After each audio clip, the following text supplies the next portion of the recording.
हरदेव जोशी राजकीय कन्या महाविद्यालय में भारतीय ज्ञान परंपरा केंद्र के अंतर्गत हम सभी आज अपने राष्ट्रपिता महात्मा गांधी को भावभीनी श्रद्धांजलि अर्पित कर रहे हैं। प्रिय विद्यार्थी, आज की स्थिति गांधी और भी ज्यादा याद आ रहे हैं, क्योंकि भारत फिर से धर्म के आधार पर, जाति के आधार पर, भाषा के आधार पर, क्षेत्र के आधार पर और अन्य कई आधारों पर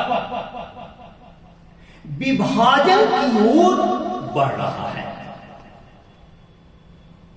अब ऐसे में हमें अपने उन महापुरुषों को याद करना होगा जिन्होंने अंग्रेजों की बांटो और राज करो की नीति के बावजूद भारत को एकता के सूत्र में बांधा और हमें स्वतंत्रता दिलाई। आज हम सबको यह देखना होगा कि यूजीसी ने जो नया नियम 13 जनवरी 2026 को लाई, उस नियम के बाद एक बड़ा विरोध शुरू हुआ और उस विरोध के बाद सुप्रीम कोर्ट ने कल एक महत्वपूर्ण टिप्पणी की है कि हमें जाति के विभाजन की ओर कदम नहीं बढ़ाना है। ज्ञान का उद्देश्य तो उस एकता को जन जन तक पहुंचाना है, जिसके कारण भारत की बगिया में कई प्रकार के रंग बिरंगे फूल एक माला में गुथ जाते हैं। इसके बाद हमें यह भी देखना है कि हमारे सामने में जो चुनौतियां हैं, उन चुनौतियों में गांधी की कौन सी बात, गांधी के कौन से प्रयोग हमारे सबसे ज्यादा काम आएंगे। सबसे पहले आपको यह जानना चाहिए कि गांधी की आत्मकथा का नाम है सत्य के साथ मेरे प्रयोग, माई एक्सपेरिमेंट विथ ट्रूथ। उस पुस्तक को आप सभी को अवश्य पढ़ना चाहिए। गांधी की जो सत्य में आस्था थी, उसी आस्था ने एक नया सिद्धांत भारत को दिया, सत्याग्रह का सिद्धांत। गांधी का मानना था कि हम सभी एक ही परम तत्व के अंश हैं। उपनिषद का यह वाक्य उनके दिलो दिमाग में बहुत गहरा बैठ गया। वह वाक्य था, सर्वम खलुइदं ब्रह्म, सब ब्रह्म है। एक और ईशावास्य उपनिषद का मंत्र था, ईशावास्यमिदं सर्वम यत् किंच जगत्याम जगत। जो कुछ भी जगत में है सब ईश्वर है। अब आप देखो महापुरुष कैसे पैदा होते हैं। यह मंत्र गांधी के जीवन में प्रवेश किया और गांधी ने इसको सब जगह अपने जीवन में प्रयोग किया। यही था उनका सत्य के साथ मेरे प्रयोग। हमने राष्ट्रीय वाक्य भी अपना सत्य न्यूज जयते को बनाया है। मुंडको उपनिषद से लिया गया यह वाक्य, यह मंत्र सत्य की ही जीत होती है। और इस एक मंत्र ने गांधी को भारत के स्वतंत्रता संग्राम में नर हो या नारी, बाल हो या वृद्ध, सभी को जोड़ने का आधार दे दिया। इसके पहले भारत के स्वतंत्रता संग्राम में जन भागीदारी बहुत कम थी। आज जब हम गांधी पर विचार कर रहे हैं तो इस बात को हम समझने का प्रयत्न करें कि उनके दिए हुए सिद्धांत सत्य, प्रेम, अहिंसा ही भारतीय ज्ञान परंपरा के परम आदर्श हैं। भारतीय संस्कृति विश्व की सबसे अनूठी संस्कृति कही जाती है। वह क्यों कही जाती है? क्योंकि भारतीय संस्कृति ने जो मूल्य दिए हैं वह मूल्य जीवन के लिए और जगत के लिए सार्वकालिक और सार्वदेशिक मूल्य है। सार्वकालिक और सार्वदेशिक मूल्य।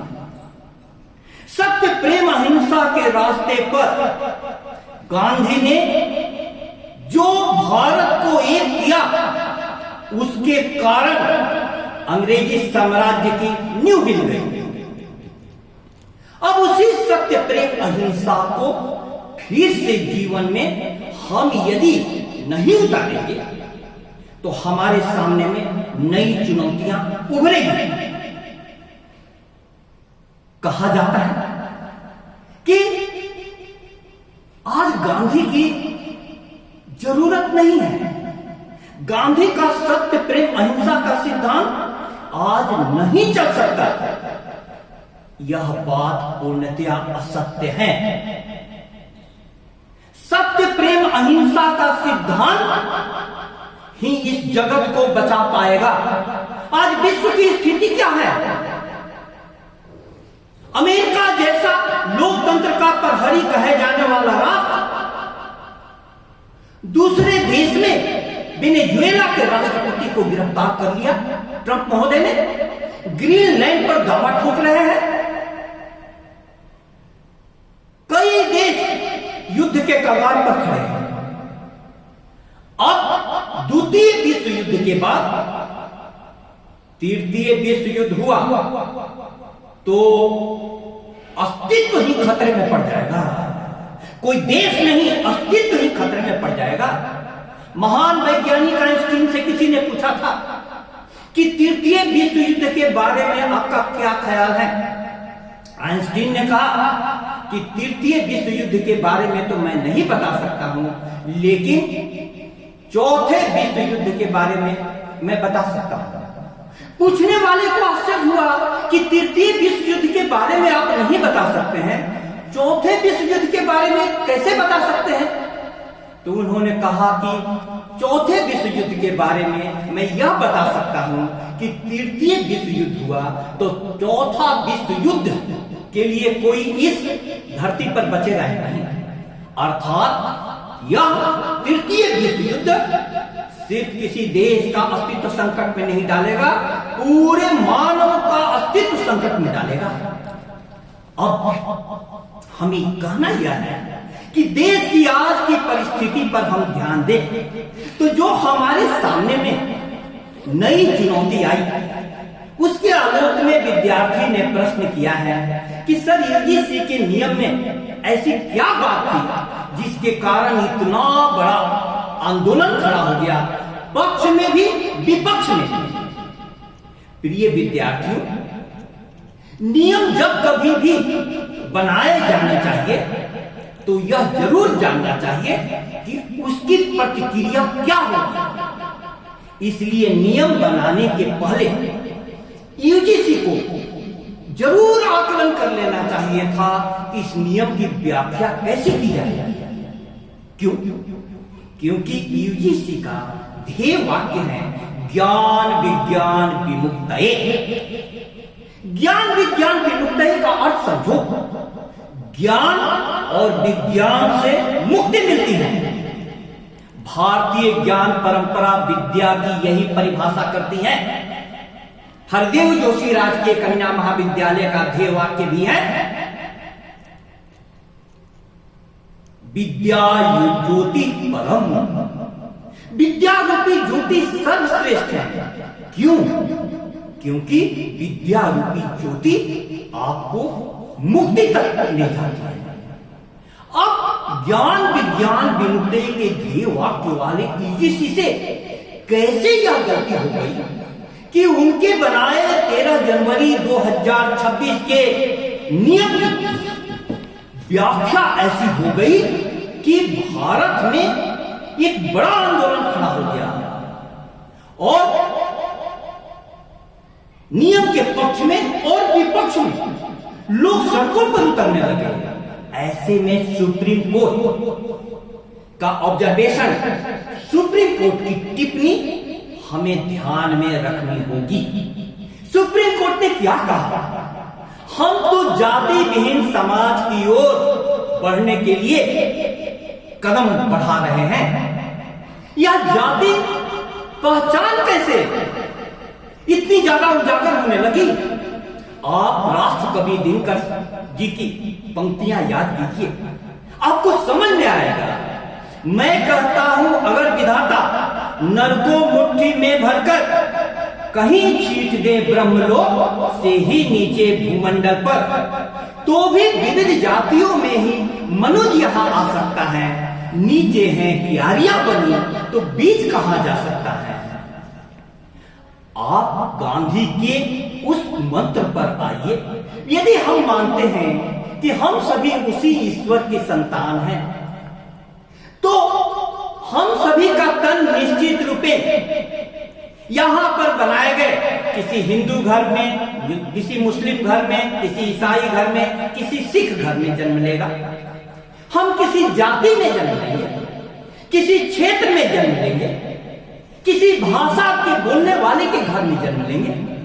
यह तो हमारा यहाँ का लेवल रहेगा, लेकिन माता पिता के मिलन से जो तन पैदा होता है उसमें आने वाली आत्मा न किसी जाति की है, न किसी धर्म की है, न किसी क्षेत्र की है, न किसी भाषा की है। वो कोई दीवार नहीं मानती है, कोई संकीर्णता नहीं मानती है। वह तो सर्वव्यापक, सर्वज्ञ, सर्व शक्तिशाली आत्मा है। उसके हम अंश हैं, उसके हम अंश हैं।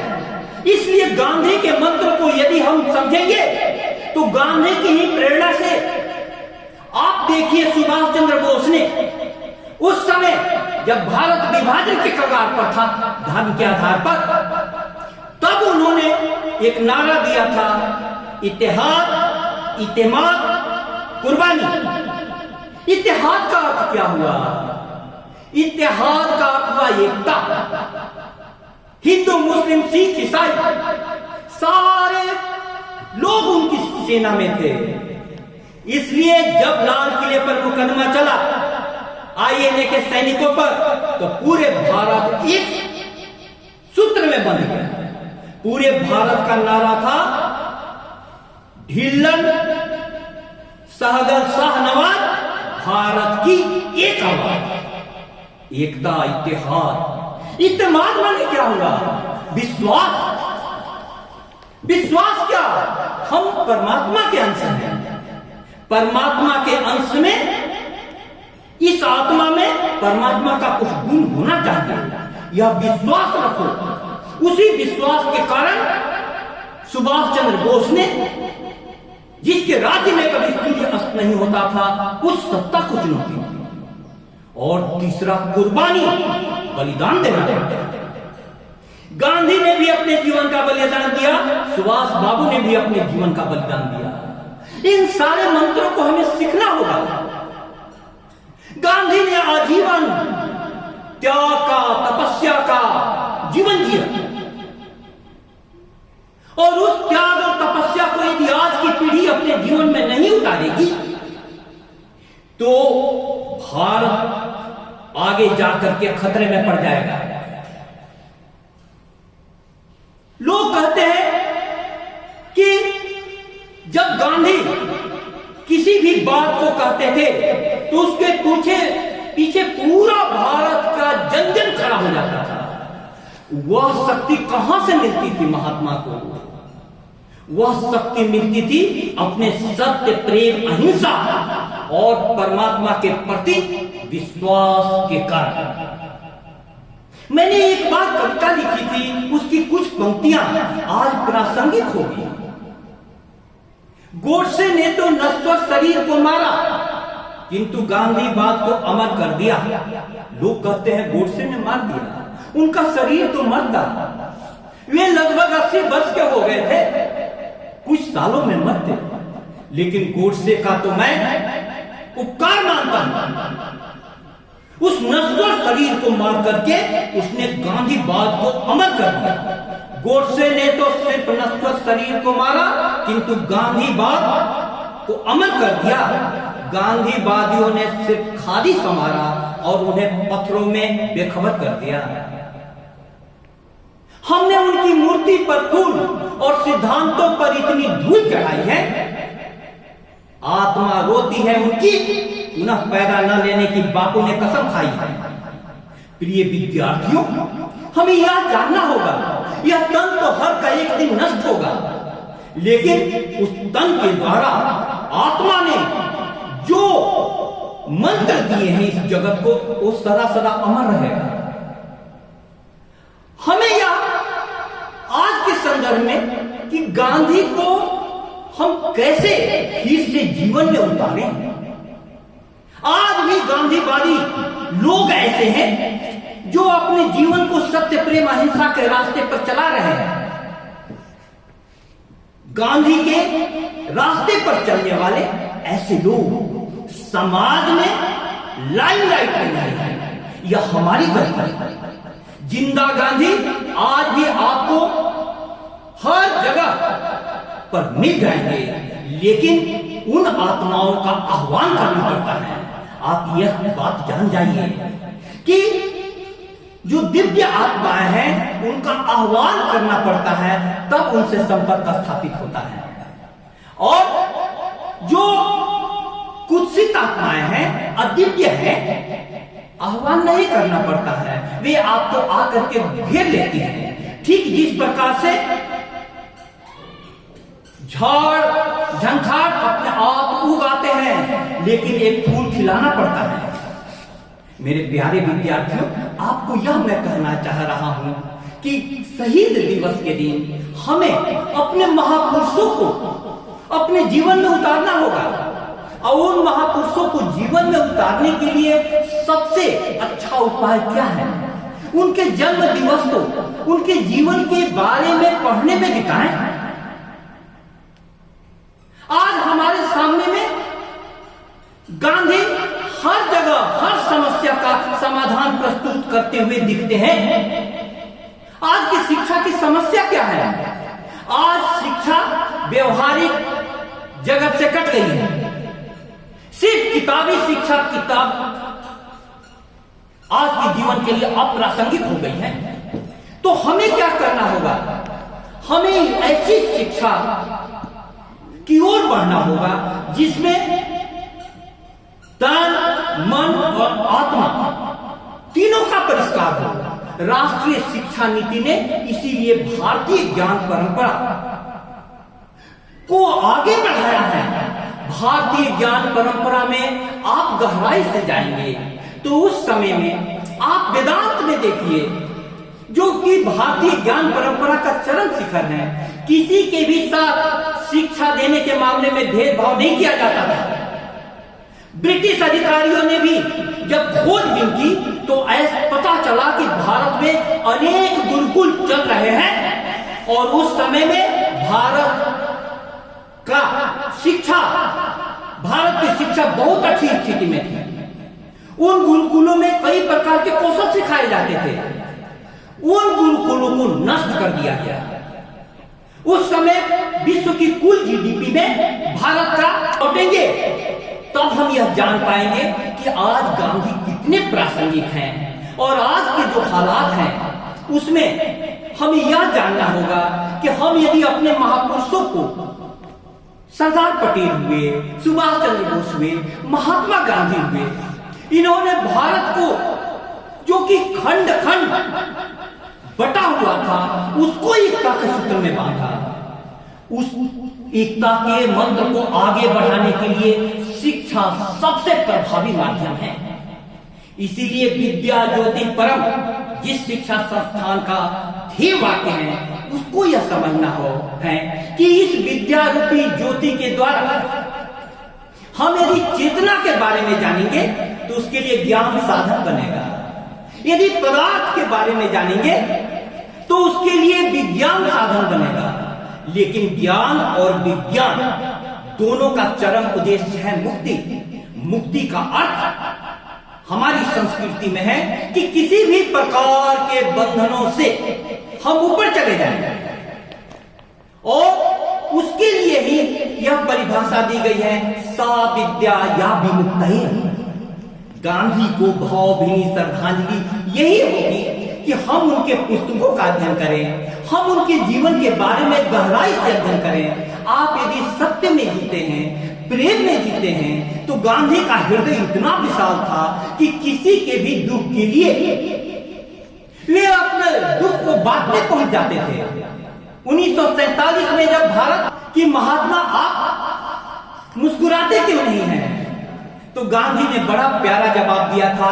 उस जवाब के साथ ही मैं अपनी वाणी को विराम दूंगा। गांधी का जवाब सुनिए। जन्म लेते ही जो अभावों की चक्की में पिसे, जान पाए न जो यहां बचपन कहते हैं किसे। जवानी में भी जिनके हाथों ने पत्थर ही घिसे, बुढ़ापे में जिनके नासुरों के मवाद रिसे। उन यतीमों को कलेजे से लगा लूं तो हंसूं, अभी हंसता हूं जरा मूड में आलू तो हंसूं। जिनकी हर सुबह सुलगते हुए यादों में कटी और दोपहरी सिसकते हुए बादों में कटी। जिनकी शाम नए झगड़े नए फसादों में कटी और रात बस खुदकुशी करने के इरादों में कटी। उन बदनसीबों को मरने से बचा लूं तो हंसूं, अभी हंसता हूं जरा मूड में आलू तो हंसूं। प्रिय विद्यार्थियों, इतना संवेदनशील और इतना संवादशील और इतना कर्मशील व्यक्ति का फिर से निर्माण हो, यही ज्ञान विज्ञान विमुक्तये के द्वारा यूजीसी कहना चाहती है। और हमें यूजीसी के ध्येय वाक्य को हृदय में रख करके अपने शिक्षा संस्थानों को उसी की ओर बढ़ाना होगा। बहुत बहुत धन्यवाद।